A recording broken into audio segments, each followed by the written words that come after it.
नमस्कार दोस्तों, स्वागत है आपके अपने YouTube चैनल। मैं हूं विपिन कुमार और आप देख रहे हैं BS लर्निंग क्लासेस। इस वीडियो में हम 10वीं कक्षा के संस्कृत के बिहार बोर्ड के पहले चैप्टर मंगलम को लेकर आया हूं और हम इस चैप्टर को आज बारीकी से समझेंगे। सबसे पहले हम इसमें जो भी श्लोक लिखा हुआ है उसे एक्सप्लेन करते हैं और उसके बाद हम बारी बारी से इसके अर्थों को समझेंगे। पहले मैं संस्कृत में पढ़ के सुनाता हूँ, ठीक है, और इसे लय से बताता हूँ, ठीक है। ये पहला चैप्टर है मंगलम। मंगलम का अर्थ होता है कल्याणकारी, शुभ, ठीक है। और इस चैप्टर में हमें कुल 5 श्लोक को पढ़ना है। ये पांचों श्लोक जो है ना अलग अलग उपनिषद से लिया गया है और उपनिषद उपनिषद जो शब्द होता है ना, ये दो शब्दों के मेल से बना हुआ है। पहला उप और दूसरा निषद। उप का अर्थ होता है नजदीक और निषद का अर्थ होता है उपदेश। तो पुराने समय में क्या होता था, यानी जो शिष्य होते थे ना, अपने गुरु के पास बैठकर आदर पूर्वक जो ज्ञान ग्रहण करते थे ना, वही सब बातों को उपनिषद में लिखा गया है। पहले जो है ऋषि मुनि अपने शिष्यों को सत्य असत्य के प्रति, सत्य क्या होता है, असत्य क्या होता है, परम ज्ञान क्या होता है, ब्रह्म ज्ञान क्या होता है, इन सभी चीजों को, है ना, सद्गुण वगैरह, ये सभी चीजों को क्या करते थे, अपने शिष्यों को बताया करते थे और उसी चीजों को आदर पूर्वक शिष्य क्या करते थे, यानी ग्रहण करते थे। यही सब उपनिषद में लिखा हुआ है। तो ये जो चैप्टर है, ये कल्याणकारी जो श्लोक है, ये एक प्रार्थना स्वरूप है ना।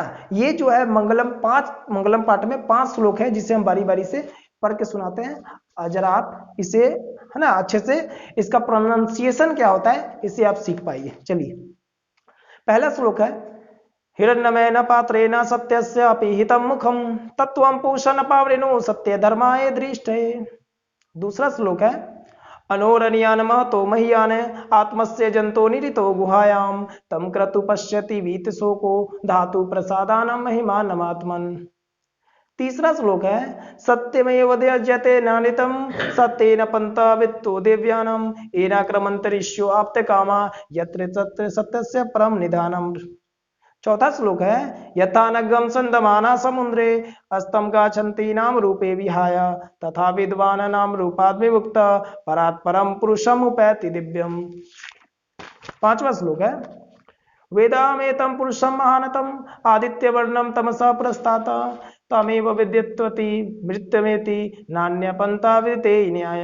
ये पांचों श्लोक जो है अलग अलग उपनिषद से लिया गया है। पहला श्लोक ईशावास्य उपनिषद से लिया गया है, दूसरा श्लोक कंठ उपनिषद से लिया गया है, तीसरा और चौथा श्लोक जो है ना दोनों मुंडका उपनिषद से लिया गया है और पांचवा आपका जो श्लोक है वो श्वेताश्वतर उपनिषद से लिया गया है। तो ऑब्जेक्टिव क्वेश्चन में बार बार ये क्वेश्चन पूछता है कि मंगलम पाठ में कुल कितने श्लोक हैं।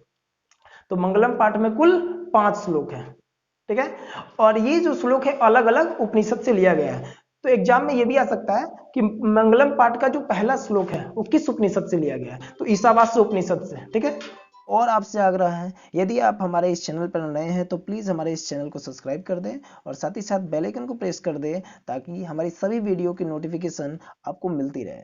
तो चलिए फ्रेंड्स, बिना समय गंवाए हुए हम इस वीडियो को तुरंत स्टार्ट करते हैं। हमारा आज का पहला जो श्लोक है, देखिए, हिरण्यमयेन पात्रेण सत्यस्य अपीहितं मुखं तत्त्वं पूषन् अपावृणु सत्य धर्माय दृष्टे। इसे कुछ हम लय में इस प्रकार पढ़ सकते हैं।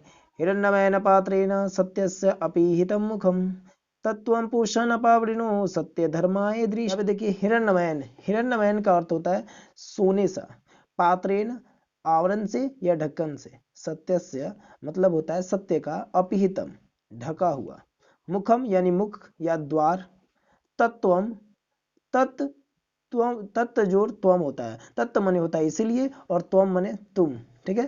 पूषण, पूषण देव को भी कहते हैं, सूर्य को कहते हैं, चाहे विद्वान कुछ भी हो सकता है। अपावृणु यानी त्याग करें, सत्य धर्माय सत्य धर्मवान के लिए, दृष्टय यानी प्राप्ति के लिए। तो चलिए इसमें इसको एक बार और समझते हैं। हिरण्यमयन पात्रेण यानी सोने जैसे आवरण से, सत्यस्य अपीहितम मुखम यानी सत्यस्य माने सत्य का, अपीहितम माने ढका हुआ है। क्या चीज ढका हुआ है? मुख, यानी सत्य का मुख सोने जैसे पात्र से ढका हुआ है। तत्वम यानी इसीलिए तुम पूषण अपावरिणु, हे पूषण देव, हे सूर्य देव, इसे क्या करो, सत्य धर्माय दृष्टये, सत्य धर्म का बोध हो सके, सत्य और धर्म का जानकार हो सके, इसीलिए मैं सत्य और धर्म को जान सकूं, इसीलिए इसको सदा के लिए इसको क्या कर दो, हटा दो। इसका श्लोक कुछ आप जो है अगर लिखना होगा तो आप इससे जो है इस प्रकार कुछ लिखेंगे, ध्यान दीजिए, इसका मैंने अर्थ भी लिख रखा है, ध्यान दीजिए। हे प्रभु, सत्य का मुख सोने जैसे पात्र से ढका हुआ है, इसीलिए उस सत्य धर्म की प्राप्ति के लिए मन से माया मोह को त्याग कर दें, तभी सत्य की प्राप्ति संभव। देखिएगा, अनोर अन्यान महतो मह्यान आत्मस्य जंतो निहितो गुहायाम तम क्रतु पश्यति वीत शोको धातु प्रसादानम महिमानमात्मन। इस वर्ड को, कठिन वर्ड को भी मैंने लिख रखा है यहाँ पे। अणु माने होता है अणु से या सूक्ष्म से, यहाँ पे देखो अन्यान, अन्यान माने होता है सूक्ष्म या अणु, महतो माने महान से, महियान यानी महान, आत्मस्य आत्मा का, जंतु यानी प्राणी के, निहित यानी विद्यमान, गुफायाम गुहायाम यानी हृदय रूपी गुफा में, तत्तम्र यानी उसको, वीत शोको यानी शोक रहित, बिल्कुल शोक, जीव के हृदय रूपी गुफा में अणु से भी सूक्ष्म तथा महान से महान यह आत्मा विद्यमान रहती है। उस सत्य के दर्शन मात्र से ही जीव शोक रहित होकर परमात्मा में एकाकार हो जाता है, यानी मिल जाता है। यानी कहने का मतलब है, हृदय के गुफा में ये जो हमारा आत्मा है वो इस प्रकार सूक्ष्म है और इतना महान है कि यह क्या होता है, यह आत्मा जो है ना, अगर शोक रहित होकर, शोकों से जो मुक्त हो गया, ऋषि मुनि शोक से मुक्त होते हैं और परमात्मा को प्राप्त करते हैं, इसी आत्मा को से साक्षात्कार हो जाते हैं और जन्म और मरण का जो फासला है इसको वो समझ जाते हैं। अगला हमारा श्लोक है, सत्यमेव जयते नानृतम सत्येन पंथा विततो देव्यान येनाक्रमन्त ऋष्यो आप्ते कामा यत्र तत्र सत्यस्य परम निधानम। कुछ अर्थ जो है उसको देखने की कोशिश करेंगे। एवं माने होता है ही, जयते जीत होती है, अनृतम माने झूठ या सत्य, न यानी नहीं, सत्येन यानी सत्य से या सत्य के द्वारा, पंथा यानी मार्ग या रास्ता, वितता विस्तृत होता है, देवयाना देवताओं का, सत्यमेव जयते सत्य की ही जीत होती है, अनानृतम ना नहीं होती है जीत, किसकी, अनृतम की, यानी झूठ की कभी जीत नहीं होती है, असत्य की नहीं होती है। सत्येन पंथा वित्तो देवयान, इसका मतलब होता है सत्य से ही पंथा रास्ता, वित्तो यानी विस्तृत होता है, देवयान यानी देव मार्ग का रास्ता सत्य से ही विस्तृत होता है। एनाक्रमन्त ऋष्यो आप्त कामा, और इसी रास्ते का अनुसरण ऋषि मुनि करते हैं और वो क्या होते हैं, यत्र तत्र सत्य से परम निधानम, और तब जाके सत्य पर, सत्य तक पहुंच पाते हैं। तो इसको, इसके अर्थ को हम कुछ ऐसे देखेंगे, ध्यान दीजिए, इसके अर्थ को मैंने लिख रखा है, सत्य की ही जीत होती है, असत्य की नहीं। सत्य से ही परमपिता परमेश्वर तक पहुंचने का मार्ग विस्तृत होता है, जिसके द्वारा ऋषिगण उस परमात्मा को प्राप्त करना चाहते हैं, अर्थात अपने आत्म कल्याण के लिए जिस सत्य मार्ग का ऋषि अनुसरण करते हैं ना, वही सत्य ईश्वर तक पहुंचने का सच्चा मार्ग है। अगला श्लोक हमारा देखिएगा,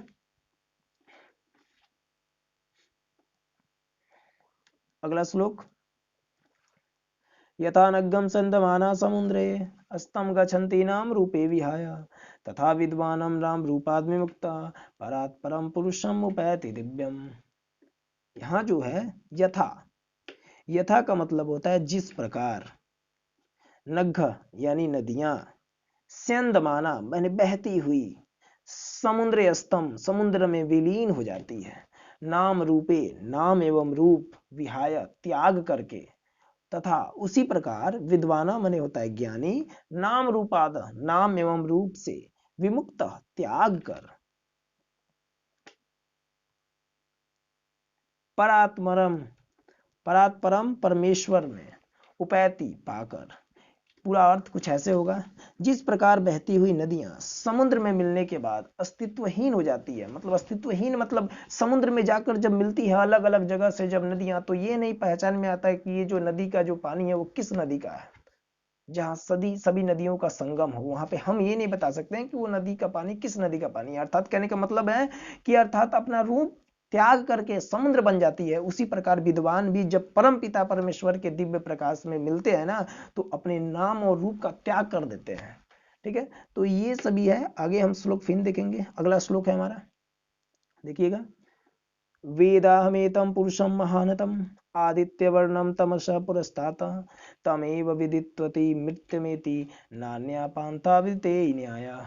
वेदाहमेतं, वेद जो है ना, पुरुषम महानतम, यहाँ पे आगे इसके अर्थ को समझेंगे।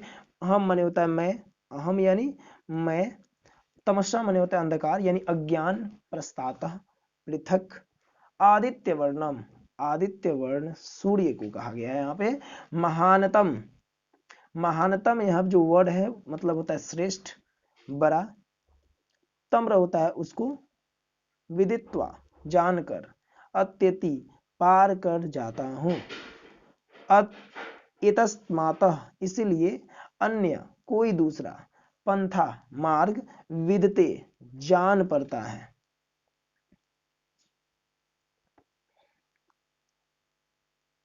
अब इसके अर्थ को यहाँ पे देख सकेंगे, समझेंगे। वेद आदित्यपूर्ण सूर्य के समान दिव्य प्रकाश में विराजमान है। ज्ञानी जन जो होते हैं ना, उसी का साक्षात्कार करके अर्थात उसका प्रकाश पूर्ण दिव्य प्रकाश स्वरूप जो वेद रूप ब्रह्म का ध्यान करके मृत्यु पर विजय प्राप्त करते हैं, क्योंकि इसके अतिरिक्त कोई अन्य रास्ता नहीं है। ठीक है, वेद आदित्यपूर्ण सूर्य के समान दिव्य रूप में विराजमान है। ज्ञानी जन उसका साक्षात्कार यानी उसमें मिलकर, अर्थात उस प्रकाश पूर्ण दिव्य स्वरूप जो वेद रूपी ब्रह्मा का ध्यान करके ही मृत्यु पर विजय प्राप्त करते हैं ज्ञानी जन। इसके अतिरिक्त कोई दूसरा रास्ता नहीं है जिस पर मृत्यु पर विजय पाया जा सके। ठीक है, तो इस तरह हमारा ये जो है सभी श्लोक खत्म होता है। इसके बाद सो फ्रेंड्स, इसके बाद वाली वीडियो में हम इस पाठ का प्रश्न उत्तर को करने वाले हैं। तो आज के इस वीडियो में इतना ही, मिलते हैं अगले वीडियो में। इसका पार्ट 2 वीडियो में मैं इसके प्रश्न उत्तर का सॉल्यूशन कराऊंगा। जय हिंद, जय भारत।